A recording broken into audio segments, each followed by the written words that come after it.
Hola a todos, muy buenas tardes. Hoy día tenemos una nueva sesión de conversatorio y va a estar a cargo de María Soledad Molina. Ella es psicóloga de la Universidad de Chile, terapeuta familiar acreditada, fue jefa del Departamento de Psicología de la Asociación de Dializados y Trasplantados de Chile, en ASODI, y ha trabajado por más de 25 años en la enfermedad renal con sus pacientes y también en pacientes trasplantados. Entonces tiene una vasta experiencia y ella nos va a hablar un poco de la psicología y todo lo que esto nos ayuda, nos perjudica y nos va a enseñar un poquitito en lo que es la diálisis peritoneal. Bienvenida, Soledad. Hola Maca, hola, buenas tardes a todos, un gusto volvernos a encontrar. Más de alguien seguramente me conoce o los conozco yo. Bueno, vamos a hablar sobre diálisis. El título es poco decidor, dice diálisis peritoneal y psicología.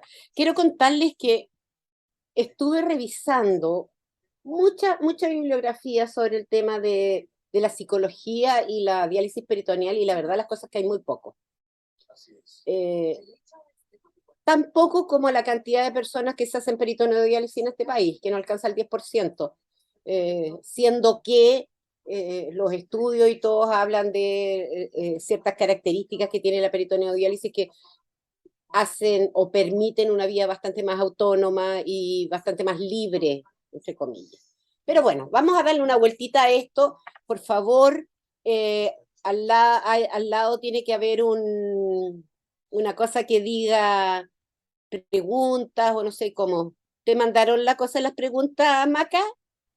Sí, a todos los auditores ahí tienen un link de preguntas. Entonces pueden preguntar a Soledad durante la charla y esto va a llegar a mi celular y yo voy a ir contándole a Soledad cuáles son sus inquietudes y dudas. ¿Ya?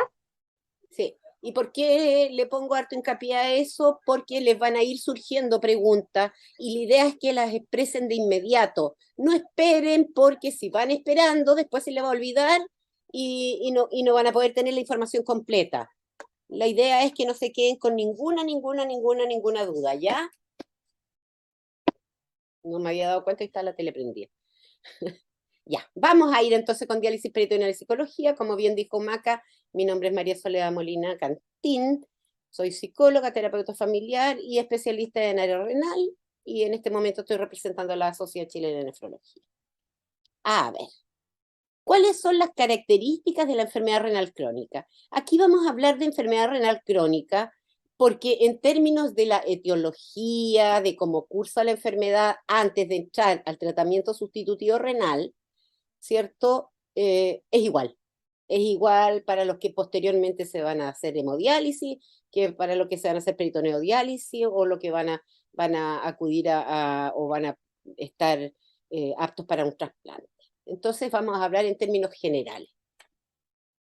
Primero es una enfermedad crónica. ¿Qué significa que sea una enfermedad crónica? Que es una enfermedad que dura por mucho tiempo, que no tiene cura, digamos, que va evolucionando en el tiempo y que se va a mantener y que se va terminando de convertir en una parte más de nuestra vida, por decirlo de alguna manera.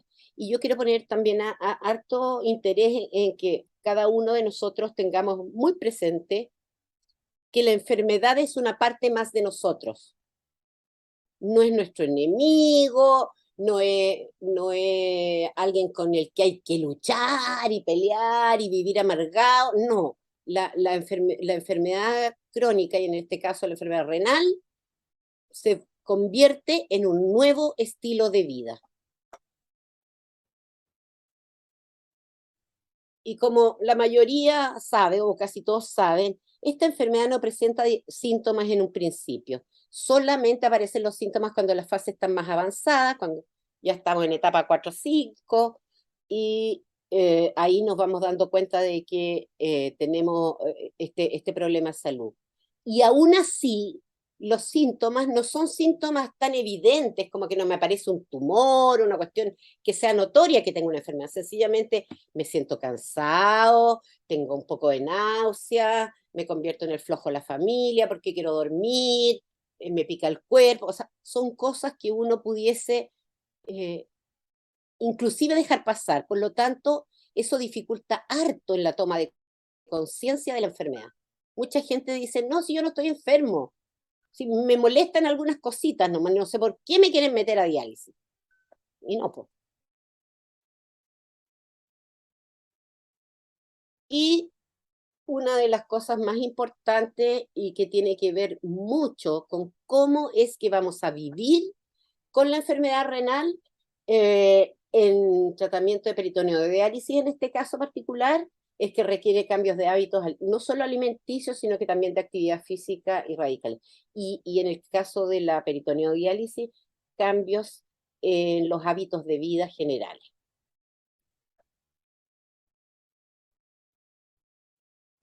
¿Cómo valoramos a una persona que tiene enfermedad renal? ¿Qué es lo que tenemos que fijarnos nosotros para saber, o nosotros mismos, para mirarnos a nosotros y decir, a ver, ¿cómo estoy yo en términos psicológicos? ¿Cómo puedo decidir? Porque una de las cosas más importantes también es que cuando a uno le dan el diagnóstico entra en shock y no piensa bien y se llena de emociones y se llena de pensamientos muchas veces catastróficos y más encima le dicen, ¿sabe qué? Tiene que elegir la modalidad de diálisis que quiere. Entonces, cuando yo tengo más o menos clarita esta valoración, yo puedo elegir mejor. Ahí vamos a ir comprendiendo. ¿Qué estilo de vida tengo yo? ¿Cómo me gusta vivir? ¿Cómo es que yo vivo? ¿Qué me gusta hacer? Yo trabajo, ¿cuántas horas le dedico? ¿Soy vegana? ¿Soy omnívora? No sé cómo se dirá. Sí, así no se debe decir. ¿Soy qué? O sea, tengo que revisar todo mi estilo de vida, porque eso me va a permitir decir, ah, mira, sí, me sirve, me sirve. Si yo estoy acostumbrada a acostarme temprano y levantarme tarde, y eso lo hago habitualmente, lo más probable es que no tenga ningún problema en dializarme en la noche con la cicladora.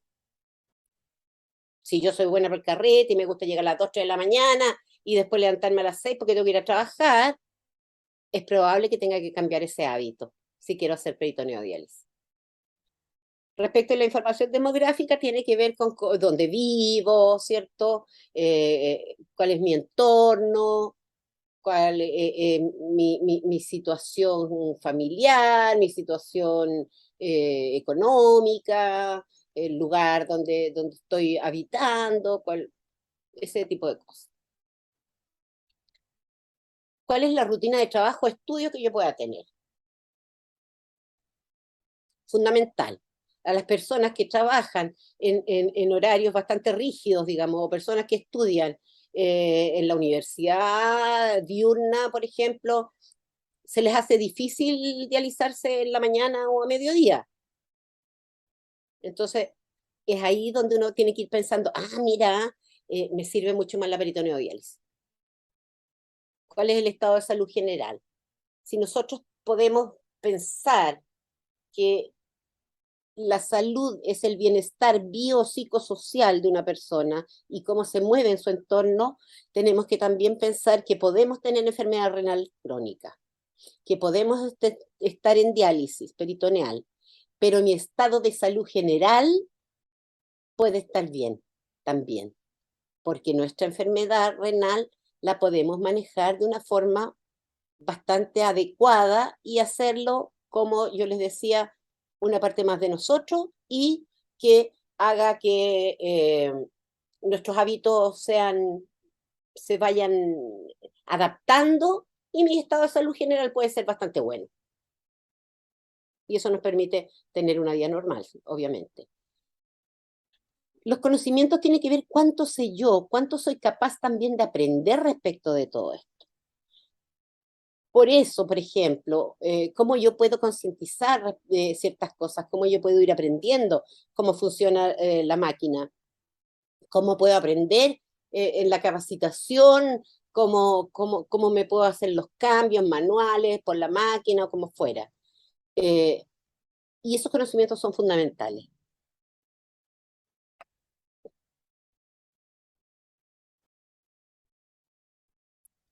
Este es desde mi perspectiva al menos, es una de las destrezas más importantes que ha de tener una persona en peritoneodiálisis, que tiene que ver con las capacidades de autocuidado y, y que también tiene que ver con, soy yo la responsable de mi propia salud. Si yo no me hago la PD, soy yo la que va a salir perjudicada.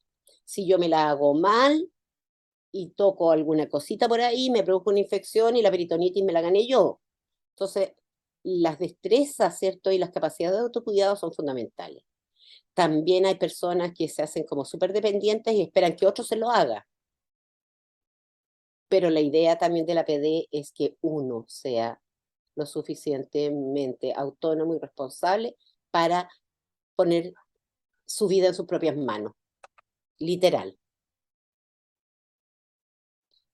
La cultura y las creencias son súper importantes, porque si la cultura tiene que ver con todo lo que hacemos, no solamente tiene que ver con el arte ni con las vasijitas que encontramos de los antiguos, no, tiene que ver con todo lo que hace el hombre, eso es cultura, y eso va formando una forma de concebir el mundo también.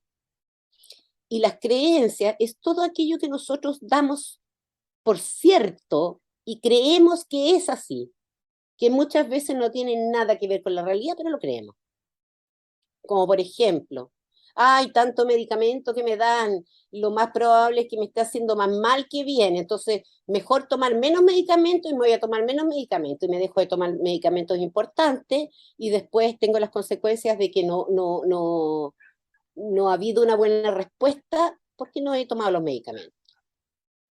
Y las creencias, los últimos estudios hablan de que las creencias es lo más importante en términos de adherencia al tratamiento.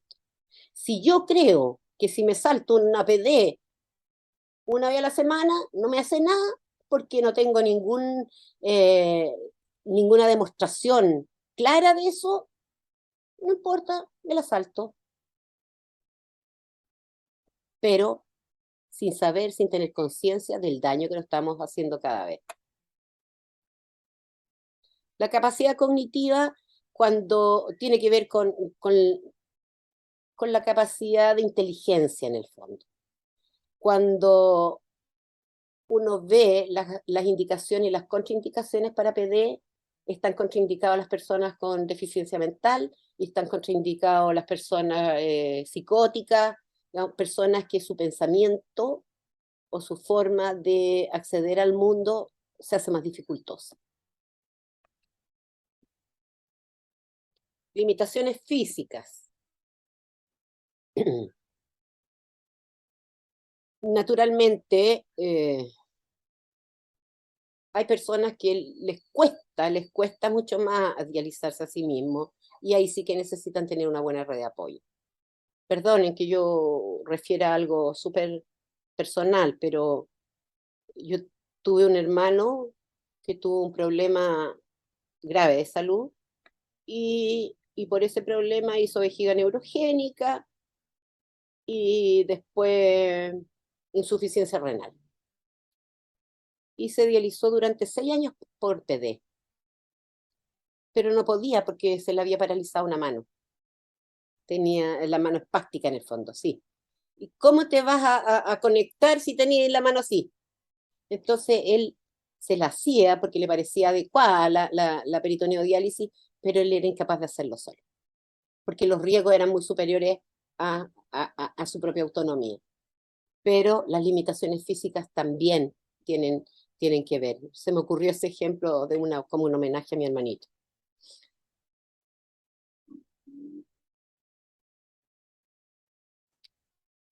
¿Cuáles son los impactos psicológicos más fuertes en la enfermedad renal? Primero, las dificultades en la aceptación del diagnóstico. Como generalmente ya hablábamos que es una enfermedad que es poco sintomática, ¿cierto? Que las personas, de repente el doctor le dice y le habla en chino mandarino, no sé qué, en sánscrito, que no sé qué idioma será, que le dice, mire, usted tiene enfermedad renal crónica en etapa 5 porque usted tiene una glomerulopatía y una nefritis intersticial y no sé qué, y va a tener que entrar en un tratamiento sustitutivo renal de diálisis. Y uno queda así, ¿qué onda? ¿Qué me quiso decir este caballero? Entonces, ya la comunicación hace que uno se cierre, por decirlo de alguna manera. Y a la mayoría de nosotros nos cuesta aceptar esta enfermedad.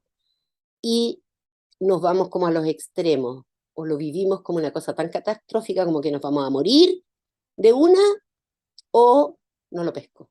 No hago caso, me arranco, no me sigo controlando, y después me llevan de urgencia nomás, pero en general, eh, la, ¿cómo se llama? La concientización de que cuando a mí me dan un diagnóstico tan potente como eso, yo tengo que aprender a enfrentarlo. Si no puedo hacerlo solo, pedir ayuda.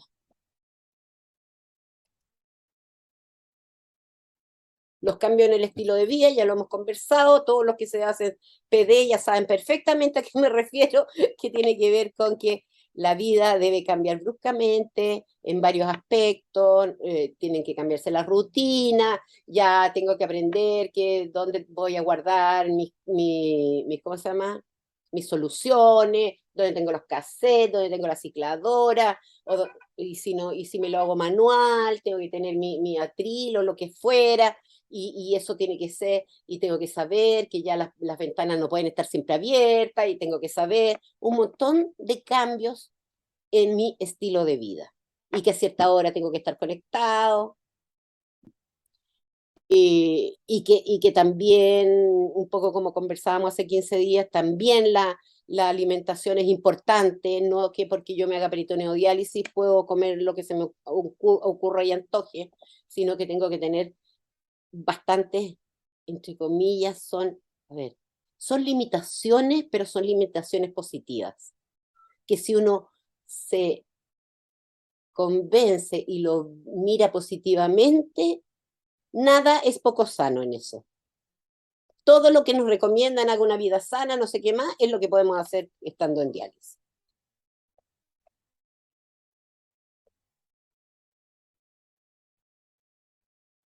Y la dificultad de la adherencia, justamente esto que hemos conversado tanto en otras oportunidades, que los tratamientos los tratamientos medicamentosos, la dieta, las restricciones de líquido, eh, la diálisis, que me tengo que conectar todos los días, que tengo que estar pendiente de que no me vaya a equivocar en cuál es el dializador que uso, cuál es el líquido, que no sé qué, que tengo ganas de hacer algo, pero me tengo que dializar en la noche y eso me entorpece mis planes y todo lo demás, así que, qué tanto. No, es que yo noto que esta cuestión me está haciendo engordar, así que mejor me la dejo hacer. Y ya cuando estamos hinchados, sintiéndonos pésimos, intoxicados, nos preguntamos por qué. Pero en general, uno de los grandes problemas de los pacientes como nosotros es el problema de la adherencia. Y es súper importante tener claro que la adherencia no tiene que ver ni con la personalidad. Y quiero explicar eso, ¿por qué no tiene que ver con la personalidad? Porque, por ejemplo, si una persona es diabética y tiene enfermedad renal, pero siente que la enfermedad renal es lo que tiene que cuidar y que tiene que tomarse todos los medicamentos para la enfermedad renal y que tiene que ir a diálisis y es súper adherente en esa área, pero su historia muestra que no fue adherente con su tratamiento para la diabetes y por eso llegó a ¿cómo se llama? La diálisis. Y de hecho, ahora que se está dializando y que cumple muy bien con la diálisis, probablemente haga transgresiones alimentarias. ¿Por qué? Porque cree que la diabetes no tiene vuelta. En cambio, si cree que la enfermedad renal puede tener un tratamiento y lo va a mantener con vida la diálisis, por ejemplo, una de las tantas formas de ver las cosas.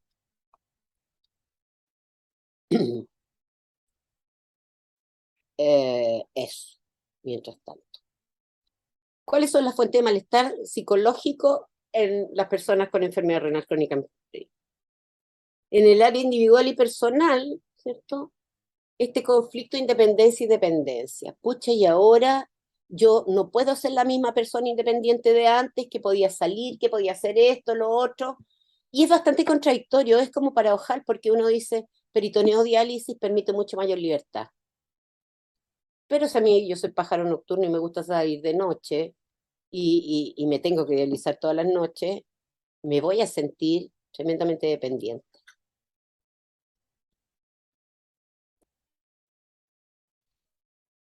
Pérdidas y cambios en funciones corporales, ahí entramos en el tema de, obviamente, muchas veces nos sentimos más fatigados, nos empiezan a doler los huesos si tenemos también el fósforo alto, eh, me instalan un catéter en la guata, perdón, no digo en la guata, en el abdomen, que está ahí presente siempre y que me lo paso, lo tiro y que también tengo temor de que se me pueda tirar o romper, etcétera, etcétera. Eh, Mi color de piel tiende a cambiar, se pone más oscurito. Entonces hay un montón de cambios que naturalmente producen malestar. Temores, yo le hablaba recién el temor de que me pueda pasar a tirar claro, el catéter. Tengo temor de hacer peritonitis, tengo temor de enfrentarme a mi pareja por si me rechaza, tengo temor de salir a otro lugar y que en ese otro lugar yo pueda contraer una infección. Tengo temor a la muerte, tengo temor a que estando dializándome en la noche algo pase, incluso que se corte la luz. Entonces,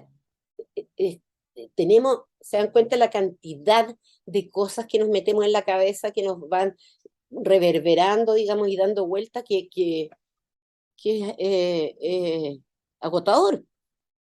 La inminencia de la muerte está presente siempre. Si yo estoy en este proceso que lo tengo que hacer todos los días y si yo dejo de hacerlo, lo más probable es que me comprometa y pueda, por ejemplo, llegar a hacer un edema pulmón, que es riesgosísimo, o puedo tener un problema cardiovascular, cualquier cosa, la inminencia de la muerte está, porque es una enfermedad, eh, como decían la gente, terminal. No, yo no estoy terminal, no, no es uno el que está terminal, los que están terminales son los riñones, y los riñones afortunadamente tienen estos sustitutos. En el área social, aislamiento, marginación, alejamiento del grupo de amigos. Es la restricción alimentaria, me cuesta decir que no, aprender a decir que no es una gran gracia en esta situación. Aprender a decir que no elegantemente, porque nos falta el chileno o medio curado que es cargante, pero ¿cómo me decir que no? Pero tenéis que decirme que sí, que no sé qué. No, nomás. Porque uno a veces por dejarse llevar, por la cosa social, dejarse llevar, por los pares, puede cometer errores que son potentes. El otro día un amigo me contaba de un centro de diálisis en el sur, que llegan 3 amigos curados a la diálisis. Entonces uno se pregunta, estas personas, por tener amigos y por mantener su espacio de pertenencia con esos amigos, prefieren tomar porque es lo que les da la oportunidad de estar juntos, pero no saben que si dijeran que no, probablemente uno al otro y al otro se podrían estar ayudando para ir dejando un poco de tomar y no llegar a la diálisis curado, porque además es riesgosísimo.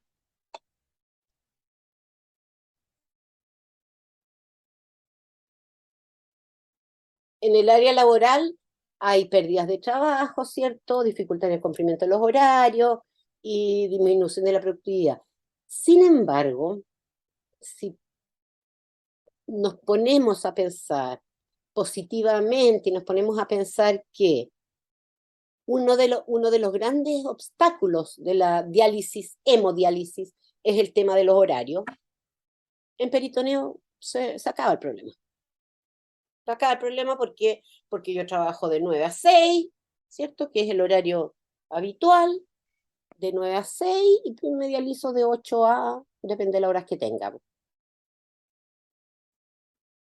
De 8 a 8, de 8 a 7, lo que fuera. Entonces, sí pueden haber inconvenientes. Hay personas que se hacen manual y que llevan sus bolsitas en una mochila y todos sus insumos en una mochila, y llega el momento determinado que le toca, va, se consiguen un espacio que esté bien limpio, que no tenga ventana, o cierra las ventanas, lo que fuera, y se hacen sus cambios y siguen trabajando. Así que por ese lado, yo diría que en el área laboral, la peritoneodiálisis nos presenta una muy buena opción para vivir más autónoma y normalmente. En la pérdida del estatus y roles y conflictos de relación interpersonal, inestabilidad, etcétera, sí. En la familia, a ver, al principio, cuando estamos recién diagnosticados y estamos como en la etapa crítica, toda la cuestión, hay harta ayuda. En general hay harta ayuda en la familia. También hay abandono en la familia. Sin embargo, cuando las cosas van, comillas, normalizándose y la gente que se va adaptando, ya, pero si son tus bolsas, las tenés que subir tú, pues no, es que tú tenés que sacar tu tacho de los desechos, po. Ya, y uno a veces quisiera eh, tener una función diferente dentro del hogar, ¿no?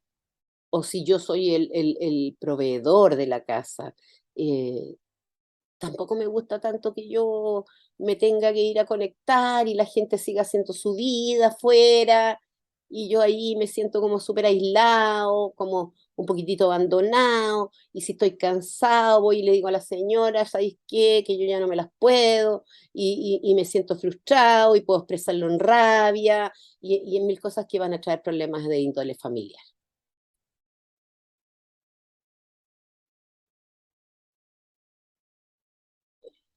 ¿Cómo nos vamos? Yo siempre he estado hablando de adaptación. También se habla de estrategias de afrontamiento en esto, ¿cierto? Cuando nos dan ya hablamos un poco de esto, pero cuando nos dan el diagnóstico, eh, nosotros quedamos en shock. ¿Y qué significa shock? Es como que ¡ting! Me dieron un golpe en la cabeza y quedé lelo. No, me cuesta pensar, me cuesta sentir, estoy en un estado como de obnubilación, de que me fui a negro, se me apagó la tele, por decirlo fácil, ¿ya? Y generalmente eso viene apareado y que tiene que ver con la estrategia de afrontación más común que hay en las personas en diálisis, y particularmente hemo y peritoneo, es la negación. ¿Y qué significa la negación? Negar que una situación está existiendo. Ahora, es súper importante saber que la negación y que los mecanismos de defensa en general son inconscientes. Yo no me doy cuenta que estoy negando. Sencillamente para mí no existe la cuestión. No, no es que yo tenga enfermedad renal crónica y me tenga que hacer peritoneo diálisis. Es que me lo impusieron, pero yo no estoy enfermo. Y hay una que es funcional y que tiene que ver con que, claro, yo soy obediente, comillas, y sigo las instrucciones y no me hago daño, me cuido. Independientemente que yo diga, no, si yo voy a ir a cargar las pilas y a la máquina un rato, quiero descansar. Y la otra que es la disfuncional, que es la que trae problemas y la que muchas veces hace que haya tanto curso, tanta clase y conversatorio. ¿Por qué? Porque nos damos cuenta que la gente en general, muchos de los pacientes, niegan disfuncionalmente. ¿Y eso qué significa? No adherencia a la dieta, porque ¿para qué? Si puedo comer de todo, me salto las diálisis, pongo en riesgo mi vida. No me tomo los medicamentos, me tomo un par de copetes antes de ir a la diálisis. O sea, todas estas conductas que son autolesivas, que nos producen daño, tienen muchas veces que ver con una negación disfuncional. ¿Alguien me puede decir el tiempo que yo me pierdo? Y Vamos bien, Sole. ya, Em, me queda harto. Ya. sí, te queda harto. Son las 7:35. Ah, ya, entonces me queda poco tiempo. Ya. Aumento de dependencia, independencia, ya lo vimos, ¿cierto? Hay gente que tiende a, ay, soy pobrecito, el enfermito, me tienen que cuidar, o gente que dice, no sabes qué, déjame, yo me las arreglo solo. Depresión, la angustia, ansiedad, angustia y depresión son las tres eh, respuestas emocionales más comunes. Sin embargo, en la enfermedad renal crónica, los síntomas de la depresión se traslapan mucho con los síntomas de la enfermedad renal. La anemia con la bulia, con la poca ganas de hacer nada. Eh, el cansancio, ¿cierto? Los problemas de sueño, dolores, todas esas cosas, uno dice, ¿qué es lo que es esta cuestión? Este caballero está deprimido, ¿está aquí? Hoy, ¿sabe qué? Llega a la consulta una señora, me acuerdo perfecto. Yo creo que estoy tan deprimida. ¿Y quién le dijo que usted está deprimida? No, es que estuve conversando y me dijeron que los síntomas que yo tenía eran de depresión y porque yo tengo sueño, estoy cansada constantemente. Y yo la miro y le digo, señora, cuénteme una cosita. ¿Y su hematocrito? ¿Cuánto tiene el hematocrito? 16 de hematocrito, señorita. O sea, con 16 de hematocrito estamos hablando con una hemoglobina de 5 más o Cinco y menos, medio, sí. 5 y medio, ¿cierto? O sea, nada de glóbulos rojos. Y lo que hacen los glóbulos rojos, ¿cierto? Se encargan de transportar el oxígeno, bla, bla, bla, y bla, bla, bla. Y si no tenía oxígeno, ¿qué pasa? Te cansas y te bajoneas porque no tenías sangre. Entonces, ahí es donde uno tiene que tener mucho cuidado. Entonces, eh, las personas con enfermedad renal suelen autodiagnosticarse depresión y es algo que a mí me preocupa mucho. ¿Por qué? Porque uno se puede dar cuenta a poco andar que hay otras situaciones que son más fisiológicas que pudiesen estar produciendo esos síntomas. Y uno tiene que hacer un estudio un poco más profundo, ¿cierto? Más subjetivo de cómo es que se están viviendo esos síntomas para poder diagnosticar una depresión, porque la depresión es una enfermedad seria que requiere de tratamiento, porque pone en riesgo nuestro propósito vital y nuestras ganas de vivir. La culpabilidad.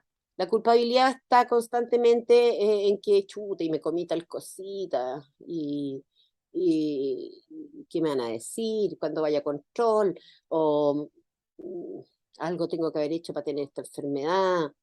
Y toda esta cosa de la culpa tiene que ver con nuestra formación judeocristiana en que el pecado y la culpa están constantemente eh, molestándonos, digamos, pero que no son más que una carga. La culpa tiene re poco de real, digamos. Si yo tengo conciencia de que me hice daño, dañé al otro, perfecto sentir culpa.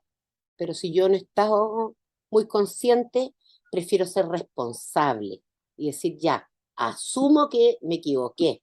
Ese fue mi error y de ahora en más haré todo lo posible para no volverlo a cometer. Es distinto vivirlo desde la responsabilidad que desde la culpa.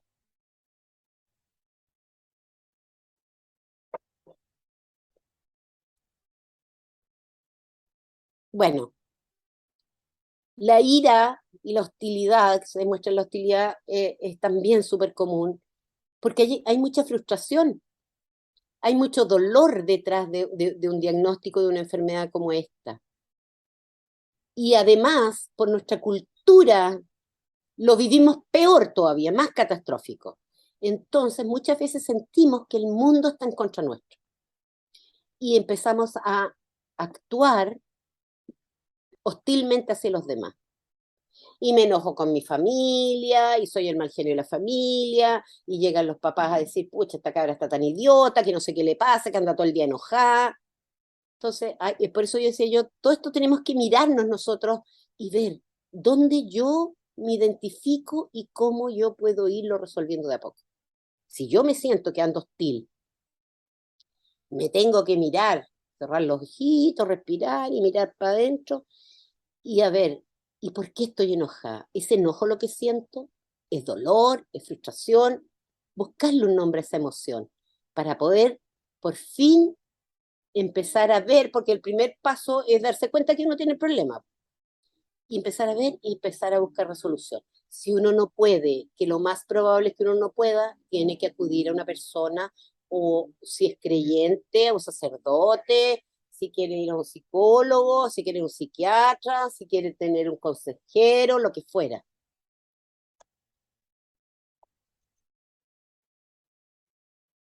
La ambivalencia es algo que se da también bastante usualmente y que tiene que ver con esta cosa amor y odio. Odio la máquina, pero cuando la máquina me hace sentir bien, la amo.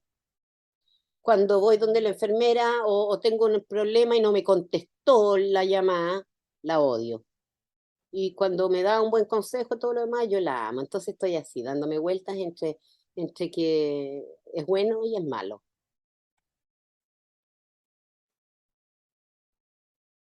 Y finalmente, como reacción específica de adaptación, cuando uno ya eh, ha pasado un par de años, se supone que esto medido en tiempo son un par de años, las personas pueden decir que ya empiezan a aceptar que eso forma parte de su vida, que ya cuando nos deprimimos, porque nos dimos cuenta que la cosa no era tan chori, porque al principio sí estaba más contenta, porque me sentía más animada, porque obviamente me depuré, estaba menos intoxicada, y después me di cuenta que pucha, que son todos los días esta cuestión, y que los controles, y que las limitaciones, y eso me bajonea. Después me doy cuenta que eso ya forma, lo integro en mi vida.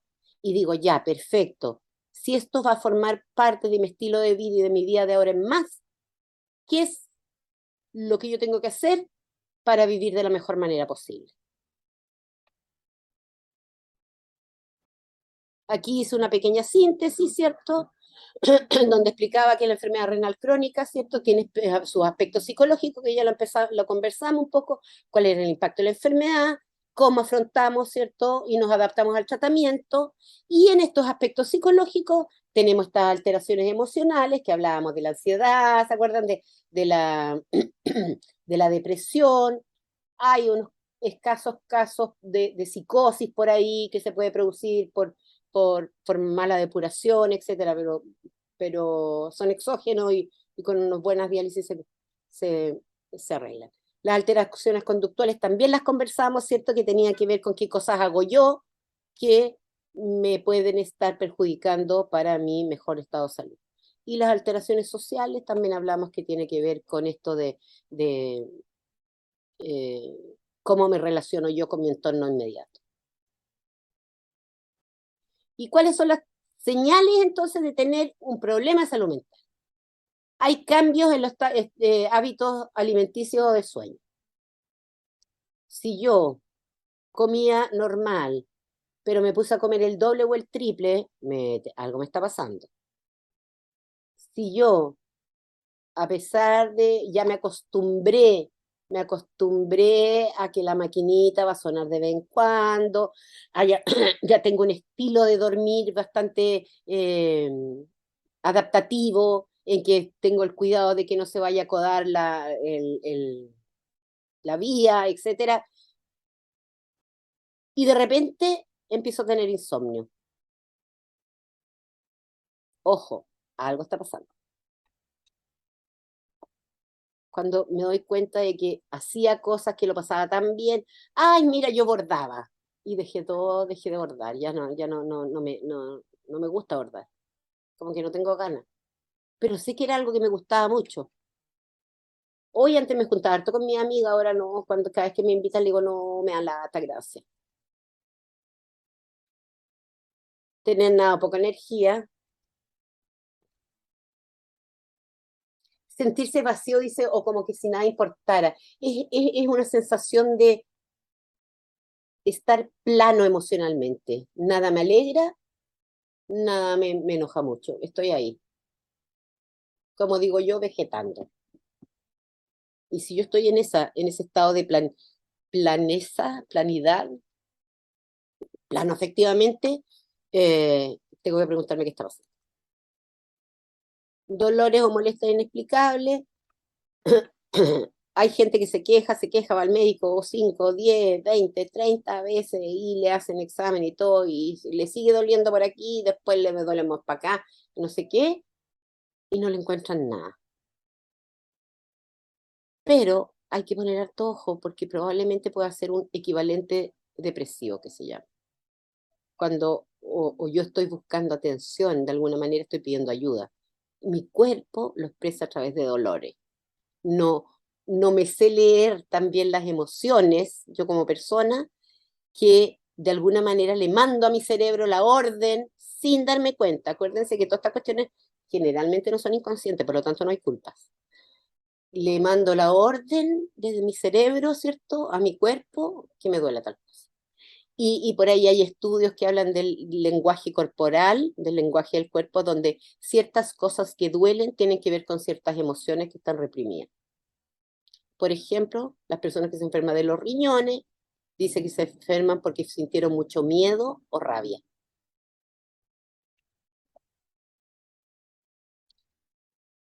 Sentirse impotente o sin esperanza, pucha, yo soy la pobre víctima, no tengo nada más que hacer, ya no tengo cómo voy a hacer mi vida si no hay esperanza. Esta desesperanza que es aprendida es, yo creo que es uno de nuestros peores enemigos. Hay que empezar a buscar siempre motivos de cómo vivir mejor. Ay, conductas negativas y conductas, alteraciones en la conducta. Fumar, beber o usar drogas más de lo habitual. Es interesante que diga más de lo habitual. Chuta, soles son las 7:50. Es interesante que diga más de lo habitual. Eso significa que para nadie está prohibido tomarse un copetito. En lo posible no fumar, tengo que ser súper honesta, yo no lo puedo decir, está escrito en la bibliografía y tengo que mencionarlo, pero no lo puedo decir porque yo fumo. No tomo, no nada, pero fumo. Y cada vez que me dicen no fumes sole, y yo les digo, disculpen, pero para mí lo he intentado en 50.000 oportunidades y me ha sido imposible. Ya, tengo adicción a la nicotina y la tengo. ¿Qué le voy a hacer? Ya he hecho esto. Y no tengo ganas de dejarlo porque me gusta. Sentirse inusualmente confundido, olvidar eso, enojado, molesto, preocupado, asustado. O sea, estar en un estadio como de ansiedad. Tener cambios de humor severo que causen problemas con las relaciones. Bueno, eso yo creo que cada uno que está ahí escuchando se habrá dado cuenta que en algún momento explota, se comporta de forma muy injusta con la familia, generalmente con la persona que más lo quiere y lo cuida, y después anda todo arrepentido. Tener pensamientos obsesivos, ¿cierto? Escuchar voces o creer que cosas que no son ciertas y ya estamos hablando de un nivel un poquitito más serio de problemas mentales. ¿Ya? Estamos hablando de delirios por psicosis. Y pensar en lastimarse uno mismo o a otro. Que no es lo mismo que tener fantasías de liberación a través de pensar cuándo será que me voy a morir. Ay, si Dios se acuerda de mí, me lleva, yo voy a dejar de sufrir. Pero eso pasa un poquitito. Pero uno jamás ha pensado en auto-infligirse lesiones, que es distinto. Bueno, y lo último es cómo ya tener un nivel de abulia, de anedonia, de no, o sea, de no tener ganas de hacer nada, de no poder disfrutar, de nada, en que ya no podís levantarte al trabajo, no podís ir al colegio, no podís hacer nada. Ya, pucha, que me queda harto. Eh, ¿Cómo lo tenemos que hacer nosotros, que las personas que están en peritoneo diálisis? Me pareció las de hemodiálisis. Adherir al tratamiento principal, ¿cierto? ¿Y eso qué significa? cumplir con todas las indicaciones que me dé el médico, hacer mis conexiones a tiempo, ¿cierto? Controlarme cuando corresponda, tomarme los medicamentos que me den, que me prescriban, alimentarme de la forma más adecuada, como lo diga la nutricionista, ¿cierto? Y también ver, de acuerdo a mi condición particular, ver el tema de la ingesta de líquido. ¿Cómo cómo me relaciono con el equipo médico? Va a estar directamente también, perdón, ¿cómo se llama? La redundancia, relacionado, ¿cierto? Con cómo yo voy a enfrentar las cosas. Si yo tengo confianza, si yo tengo una buena relación con mi médico, lo más probable es que yo tenga menos problemas porque no voy a tener inconvenientes en preguntarle las dudas al médico. Si yo tengo una relación distante donde él manda y yo solo obedezco, lo más probable es que me enoje muchas veces y después haga lo que yo quiera hacer, ¿no? Termina haciendo. Informarse y educarse. Informarse tiene que ver con tener los conocimientos necesarios y educarse tiene que ver con cómo yo aprendo como propio estos conocimientos y me hacen sentido y yo lo hago porque a mí me sirve, no porque aprendí algo que leí nomás. Y la actitud, que es lo último, actitud significa disposición hacia. ¿Cómo me dispongo yo hacia la enfermedad? ¿Cómo me dispongo yo hacia mí misma? ¿Cómo miro mi autoestima? ¿Cómo miro mi autoimagen? ¿Cómo miro mi capacidad de hacer cosas? Por eso yo puse un gatito que se ve, él se mira al espejo y ve un león. Yo puedo mucho más de lo que muchas veces puedo creer. Ya, y para ir terminando, entonces estamos hablando, vamos a hablar de la intimidad porque ese es un tema que cada vez que hablamos con las personas con peritoneo diálisis me lo plantean. ¿Y qué pasa con la intimidad? Tengo problemas con la intimidad. Entonces la intimidad es una necesidad profunda del ser humano, una necesidad que no cambia, sin importar la edad o la persona si tiene una enfermedad renal crónica. El deseo sexual, por otro lado, puede fluctuar a veces por muchas razones. Los medicamentos, el cansancio general o la presencia del catéter para PD y la cicladora. La depresión pueden ser algunos de los motivos por los que no está de humor de tener relaciones sexuales y hacerlo. Aquí estamos definiendo entonces una diferencia entre el deseo sexual, que tiene que ver directamente con el acto sexual, y con la sexualidad en sí, que tiene que ver con una cosa global de nuestra personalidad. La sexualidad incluye nuestras relaciones interpersonales. La sexualidad incluye cómo yo me autocuido en el aspecto del autorrespeto de mi cuerpo. ¿Mm? Y la sexualidad viene desde el feto. Y eso porque no sabemos de antes, pero del feto sí ya se sabe que los niños muestran su sexualidad. Erecciones en los niños, por ejemplo. Entonces ya hay pruebas de que hay eso. Sin embargo, el acto sexual se requiere una cierta madurez, digamos, en los casos normales, obviamente. Bueno, contarles que la actividad sexual y la diálisis son compatibles. Generalmente me preguntan, pero ¿cómo? Si no se puede hacer, porque me pueden dañar, porque yo puedo tirarme el catéter. La intimidad y la diálisis peritoneal son compatibles también, solo que hay que buscar alternativas o formas de hacerlo donde se proteja el catéter, por ejemplo, el típico cinturoncito, y en el caso de estar conectado al momento de tener la relación sexual, mantener o dejarlo ubicado de una manera que no se acode, que no se doble. Y lo otro es no traumatizar, no presionar mucho la zona del catéter. Pero bueno, si la imaginación del ser humano alcanza para mucho. Cuando hay falta de deseo, que puede ser por varios motivos, puede ser por medicamentos, ¿cierto? Puede ser porque estoy desanimado, puede ser porque estoy anémico. Eh, Podríamos, ¿cierto? Más adelante le voy a mostrar unas cositas que se pueden hacer para aumentarlo un poco. Tener ganas de más. ¿Qué significa tener ganas de más? No me es suficiente con lo que ya tengo. No, pero lo que pasa es que, pucha, una vez al mes nada que ver, yo quiero más, yo quiero 3 veces a la semana. Bueno, uno dice tampoco no te tirís, pues vamos de a poquitito, vamos aumentando la cosa. Y ahí generalmente es bueno conversar con el médico, particularmente los hombres, en que no muchas veces aceptan que el no tener siempre una erección es normal. El hombre cree que siempre que quiere tiene que estar como niño explorador, siempre listo. Y no es así. No existe un hombre que tenga pura erección y nunca el caballero se le quiera dormir. Perdonen la forma de explicarlo.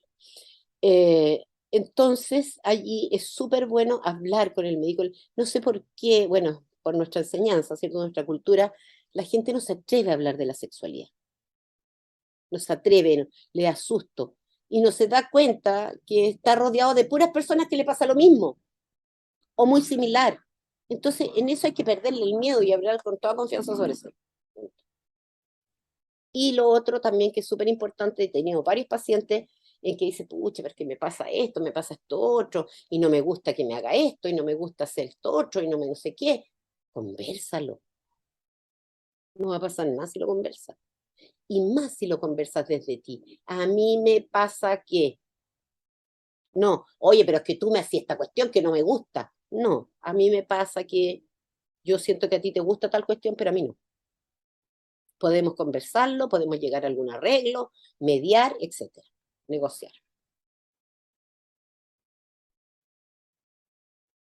Ya, 5 maneras de reavivar el deseo. Son súper básicas, pero son interesantes porque funcionan. Piensa en el sexo, po, porque ¿qué tendemos a hacer nosotros cuando tenemos dificultades en esa área? Evadir, salir, irnos, tengo sueño, me duele la cabeza, etcétera. No, empezar a pensar y, e imaginar en la cabeza, hacerse fantasías y de cuánto uno puede disfrutar del sexo. Porque nuestros pensamientos, nuestro lenguaje genera realidades. Si yo pienso en el sexo como algo agradable, lo va a hacer. Si yo empiezo a pensar, pucha, que ya me va a tocar, que le va a dar, va a tener ganas y que no sé qué, yo no quiero porque lo paso pésimo. Obviamente lo va a seguir pasando pésimo. Entonces, pensar en eso es importante. Explorar, explorar es súper importante. A nosotros nos enseñaron desde chiquitito, a nuestra generación, de que todo eso era malo, que la masturbación era terrible, que la sexualidad de hecho era sucia. Y eso no es así. De hecho, en todos los estudios se habla que la sexualidad y el autoerotismo es algo sano y que nos enseñan a conocernos a nosotros mismos para saber de verdad qué es lo que nos gusta y qué es lo que queremos. Entonces, si yo y mi pareja ponemos en juego todas estas cuestiones del tacto, como toco, que miro, el gusto, la típica frutillita o no sé qué cosita, ¿cierto? Que digo, que huelo, cuáles son los aromas que me gustan o que le gustan al otro. Todo eso van a intensificar los placeres en la actividad sexual. Lo otro, nadie se preocupa de ese tema así como que, bueno, cuando quede tiempo, cuando los niños se vayan a acostar, cuando no sé qué, cuando no sé cuándo. No, yo soy importante, por lo tanto yo me voy a tomar una vez por semana, nosotros vamos a ir a un motel o vamos a conseguirnos la casa de este amigo y nos vamos a ir a tener intimidad, que no significa precisamente tener acto sexual o coito, porque también otro mal aprendizaje es que solamente a través de la penetración la cuestión es, y no es así, no es así.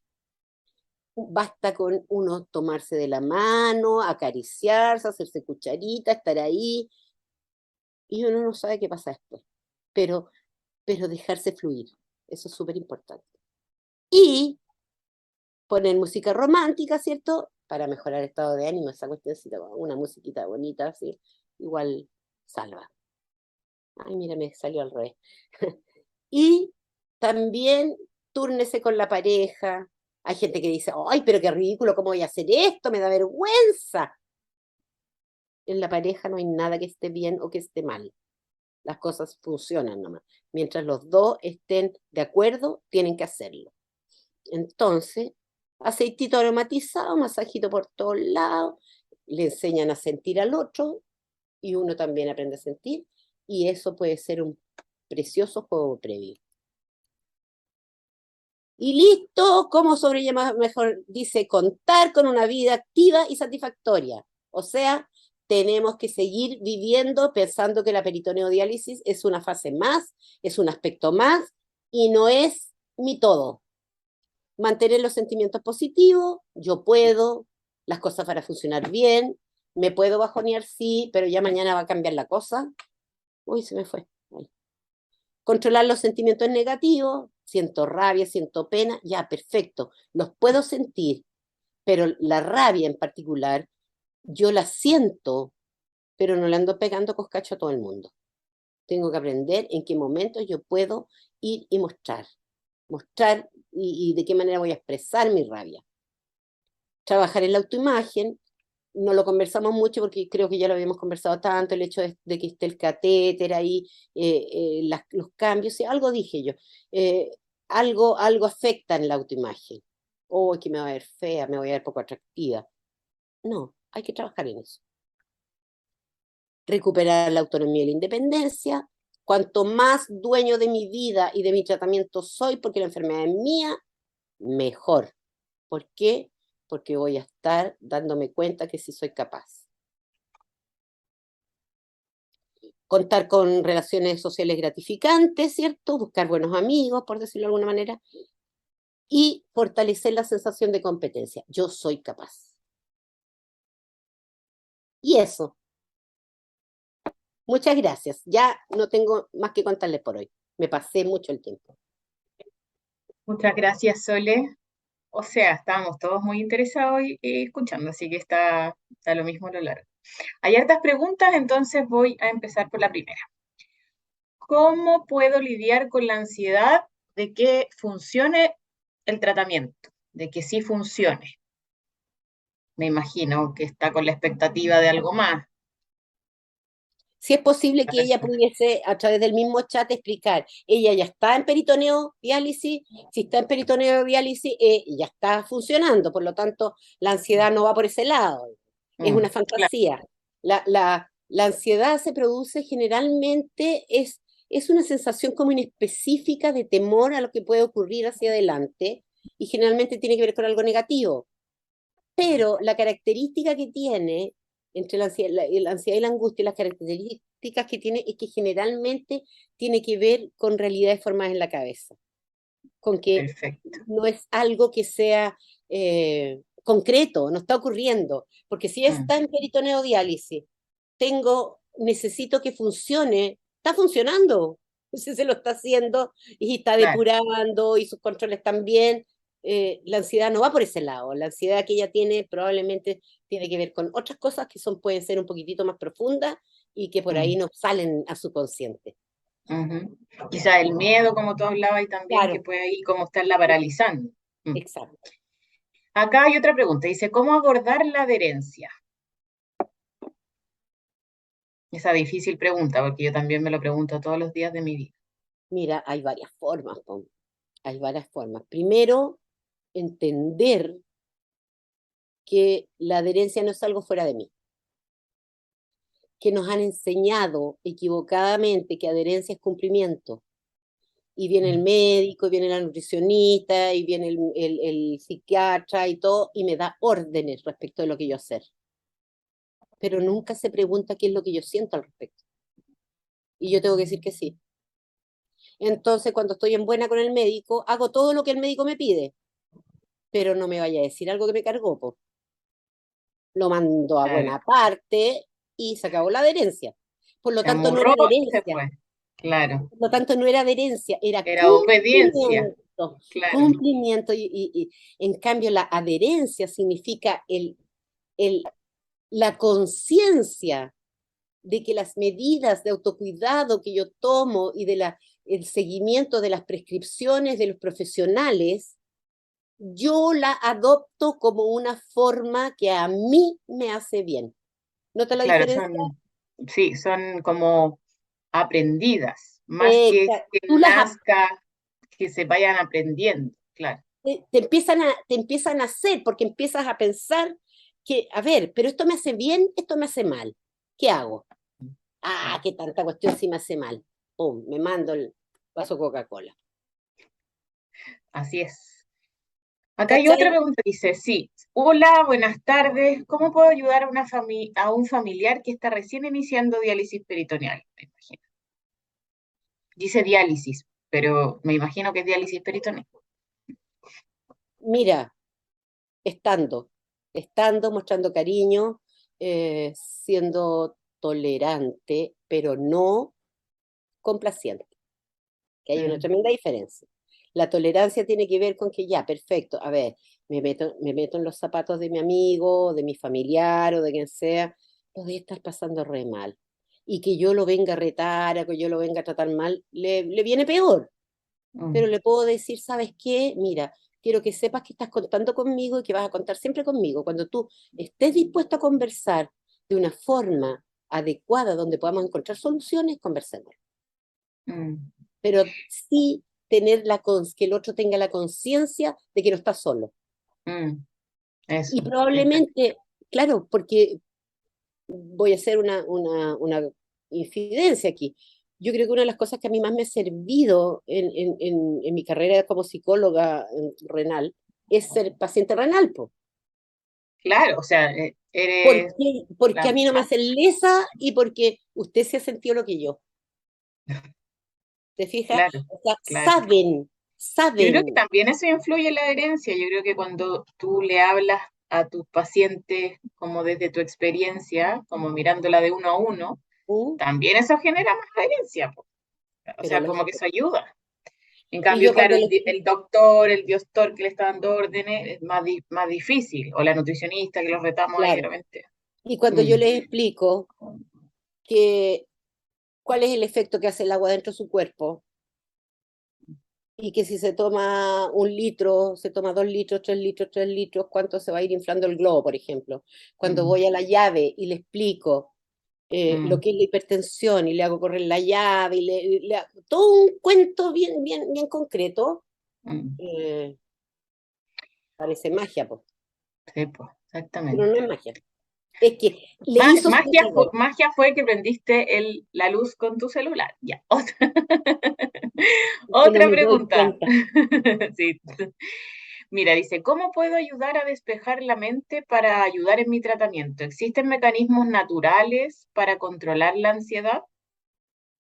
Relajación, ejercicios Mm, de respiración, meditación, mm. ejercicios en general, salir a correr, pegarse con la naturaleza, todas esas cosas. Servirá también como quizás decirle a los pacientes, casi que te lo estoy preguntando porque tú me des un consejo, como decirles que la vida no es la diálisis. La vida Lo he tampoco son las restricciones alimentarias. exacto, lo he dicho. Yo La siempre vida explico son 35.000 cosas, 1000 los cosas. amigos, la vida, el hijo, la señora que lo está cuidando y lo está conectando. No sé, me pasa que Sí, de po. repente es difícil eso. Claro, yo siempre, como soy una mujer más o menos optimista, más o menos no, enferma, Súper eh, optimista, sí. explico como que la vida es una gran torta, nuestra propia vida es una gran torta.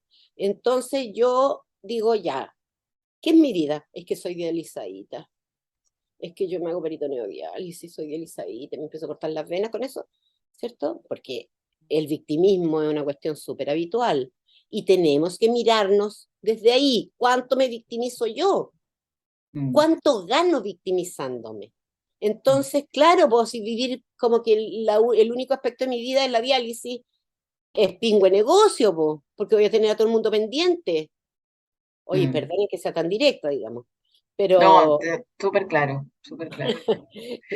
pero cuando yo me doy cuenta que en esta torta tengo el invitado de la diálisis, enfermo renal, dializado, pero está la madre, está la hija, está la hermana, está la amiga, está la profesional, está la que le gusta hacer esto, está la que cocina, bla, bla, bla. Mm, La diálisis se queda con un pedacito chiquitito po, claro, y no es más que eso. totalmente, sí. Mire, hay una cosa que parte también de una pregunta que es como Mm. del cuidador. Cuando el cuidador empieza a ser el que se enferma finalmente, porque empieza a adquirir toda la responsabilidad del que te conecto, que te desconecto, que te hago la comida, que te limpio, etcétera, que te llevo al control, ¿sí? Porque es como la victimización también un poco. Hecha carne Claro, ¿cómo ayudar o cómo aconsejar a esos a los cuidadores. cuidadores, a los cuidadores? ¿Cómo poner límites? No sé, me cuesta. Me acabas de dar la respuesta. Mira, Ah, generalmente los cuidadores son familiares, mm, ¿cierto? O hijos, o la hija soltera, mm, típica en este país, mm, o el hijo soltero, más joven o más viejo, no sé qué, el separado, o no sé, pero alguien de la familia, o la señora, obviamente. Y se confunden también los roles ahí. Y mm, más que los roles, los límites. mm, Porque si a la persona le dijeron tiene que estar en reposo una semana, lleva 5 años y todavía sigue en reposo, y le sigue, la cuidadora lo sigue cuidando, haciéndole todo. Entonces, tan es, cierto, sí. son malcriados, por decirlo en Mm, términos bien chilenos. mm, Y, y aquí tenemos el chancho y el que le da la flecha, los dos. Y los dos tal son tan cual. responsables. Son tan Mm, responsables, ¿por qué? Porque si yo permito que el otro esté tirado y yo le hago todo y más encima me siento cansada, empiezo a sentir rabia, empiezo a odiar, empiezo a no soportar y por otro lado empiezo a exigir, mm, ¿cierto? Me victimizo más mm. y cada vez puedo menos. Oye, yo Oye, conocí a esta Sole, ¿y mujer esos límites se tienen que poner antes? O sea, antes, ¿cuándo se durante o después, idealmente antes. porque claro, de repente el cuidador ya entró en la depre, o sea, ya entró en el, como en el abismo este que no puede Tiene salir. que salirse, Mm, tiene que salirse por lo menos a ratos. Tiene que mm, empezar a, a decir, lo lamento. aceptar, claro. Ayúdame, yo también soy humana. Y tú estás en peritoneo diálisis, no más. A Mm, menos que hayan otro tipo de discapacidades, ¿te fijas? Pero estás en mm, peritoneo diálisis, no más. Por lo mm, tanto, yo necesito de tu ayuda, mm, porque yo me estoy sintiendo mal. mm, Y sí, quiero que sepas que yo ahora los lunes, miércoles y viernes voy a ir a hidrogimnasia y tal otro día, ¿te fijas? Yo ya no mm, puedo estar contigo las 24 horas, 7 días a la semana, porque también eso es lo que la gente se pierde ahí. sí, Pierden su autonomía, pierden mm, su identidad y pierden su propia vida. sí. Y Y no el se pueden aislamiento olvidar, también. Sí, exacto, y se mm, empiezan a aislar y viven la enfermedad con los otros, mm, como que se sí, vuelven es siameses, verdad. Sí, se vuelven sí. siameses y ahí no, No, no, no pudimos ir a la Navidad con mis nietos porque me quedé con Juan, por ¿cachai? ejemplo. No sé. Y Claro, no, pues, hay que hacer lo más y normal el otro te puede posible. hacer, claro, y el otro te puede hacer una pataleta del tamaño que quiera. Mm, mm. Y también la diálisis peritoneal, buscándole también esto de la independencia, ayuda bien como a cambiar el horario. O sea, si yo tengo una Navidad, un cumpleaños, una fiesta, como decías tú, bueno, me dializaré de día, po. No Idealizaré me durante el dializaré día, de el noche, día claro. siguiente, claro, O claro, claro, hablo con los tratantes, con la enfermera que me ayuda ahí cómo hacerlo. que me dé Siempre las preguntando. indicaciones Mm, necesarias y claro, a ver, yo creo que con esto me han abierto. Yo tengo la sensación de que los tratamientos de peritoneodiálisis, de hemodiálisis, nos dan un montón de oportunidades, pero nosotros tendemos a verlo como complicaciones. Entonces, ay, no, que lo que pasa es que la comida, ay, no, que lo que pasa es que esto otro. Oye, miremos cuál es el comparativo de eso. Y el comparativo es estar bajo tierra, o comiéndonos los gusanos. Sí. No, claro. Para ir redondeando así y terminando, acá hay últimas dos preguntas. Se agradece mucho a la expositora, muy interesante, muy claro los planteamientos, muchas gracias y todo. Y hablaba también de alguien del régimen, de la dieta. Puedo contestarlo en interno, donde puede conseguir más información. Y dice, la sexualidad en estos casos es más compleja para los hombres. Depende. Yo también creo que depende. Yo creo que no es como tipo de competencia así hombres-mujeres, yo creo que es una parte como de la actitud. Lo que pasa, a ver, yo creo que aquí hay un tema cultural que es potente y profundo. El hombre, en Chile en particular, es un penetrador por excelencia. Y voy a decir las cosas bien, pan, pan y poto, poto. Sí, Es eso. un penetrador por excelencia, por lo tanto le importa un comino que pueda sentir la mujer. Mm, Y para eso tiene que estar siempre directo y no sabe de juegos previos, no sabe del erotismo, de la claro. erotización de la mujer, Mm, eh, y penetra, eyacula y se va. mm, Simple. En mm, general, esa es la vida de muchas mujeres en nuestro país. mm, Y cuando aparecieron las mujeres que empezaron a decir, no, pues si yo también tengo derecho a tener satisfacción sexual, primero fueron putas, después fueron sí, sueltas, claro. después fueron no sé Sí. qué, ¿cierto? Pero ahora ya no hay problema en expresar la sexualidad femenina y masculina. Entonces Mm, la mujer tiene el derecho y el deber de pedirle a su pareja lo que necesita. mm. Si Como el, también los hombres, me imagino que esta persona fue un hombre el que hizo la pregunta. También debe ser, si no no tiene erecciones, no sabemos. Si no si, tiene elecciones, ya si no vimos tiene de erecciones, también pedir ayuda a su que pareja, ¿no? tenemos que, claro, tenemos que, ¿cómo se Buscar llama? otros mecanismos, como decías tú. Mm, Conversar primero con nuestro médico, si podemos acudir a la pastillita azul y mm, funciona, perfecto. mm. Yo he hecho estudios y hemos trabajado con el tema de la pastillita azul y funciona muy bien. Sí. Y, y eso por un lado. Y por otro lado, si ya no existe la posibilidad de una erección, existe la posibilidad de otras formas de erotización, Mm. buscar alternativas. No va a ser Juguetes, cosas, libros, películas, cuántas cosas tantas, por se le pueden cierto, ocurrir como recomendar, sí. Hasta uno mismo de repente sirve, sirve todo eso. Y ¿cierto? sí, Sole, no sé si quieres como redondear o hacer un resumen, porque ya no hay más preguntas. Estamos súper pasados. Excelente, muy interesante. ¿Dónde se va a compartir? En la página de la Fundación, Sí, sí. de la Sociedad Chilena de Nefrología, así que De la Paulina ahí va a estar. Fundación Pro Salud Renal. Salud renal, sí. Ujú. No sé si quieres terminar No con algo. sé, solamente decirles a todos que eh, en general tendemos a olvidarnos que somos no solo cuerpos, somos Mm, seres integrales donde los aspectos psicológicos mandan, por decirlo de alguna manera, sobre cada uno de nuestras acciones y movimientos y sensaciones. Entonces, no nos olvidemos que somos seres integrales y busquemos el bienestar, busquemos nuestro propio crecimiento desde esa perspectiva. No nos quedemos en que soy víctima y que mi cuerpo está enfermo. mm.